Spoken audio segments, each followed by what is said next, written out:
Halo, apa kabar? Kali ini saya hendak membahas mengenai beda antara possibility dan probability, terutama berkaitan dengan bisnis saham. Mengapa kita perlu membedakan? Karena dalam bahasa Indonesia tidak ada beda yang mencolok antara possibility dengan probability. Sama-sama keduanya diartikan sebagai kemungkinan. Padahal beda sekali. Ketika kita bicara mengenai possibility, kita bicara mengenai sendiri tanpa embel-embel, artinya ada untungan di sana. Sementara kalau probability itu memang kemungkinan, tapi ada hitungan-hitungan sehingga kita bilang probably, mungkin saja itu ada persentase keberhasilan atau persentase ketidakberhasilan.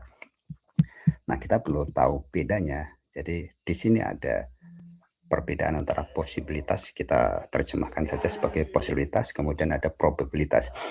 Possibility dalam hal bisnis saham itu berkaitan dengan rumor, kemudian harapan, ada ini nih, berita ini nih, mudah-mudahan kalau saya beli ini akan terjadi seperti ini, terjadi saham naik. Kita berharap saja.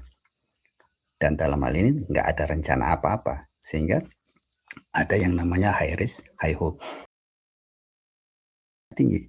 Dan ya itu tadi, untung-untungan. Sementara kalau kita bicara probability, kita bicara mengenai data, mengenai pola, kemudian kita hitung. Dari hitungan tersebut kita mempunyai yang namanya rencana masuk dan rencana keluar. Rencana masuk kita beli andekan terjadi satu, dan keluar exit menjual, entah itu karena ada kesalahan, bukan kesalahan ya, ada pergeseran atau terjadi sesuatu yang di luar harapan, maka kita sudah prepare kapan kita harus keluar, berapa banyak kita menanggung kerugian karena ternyata tidak sesuai. Nah, ini probabilitas. Kemudian ada yang namanya calculated risk, tadi kita hitung, kalkulasikan risikonya seberapa banyak, jadi maksimal kita rugi juga ada ketahuan. Kalau untung juga kita sudah prediksi kapan untung itu akan kita realisasikan, kita jual.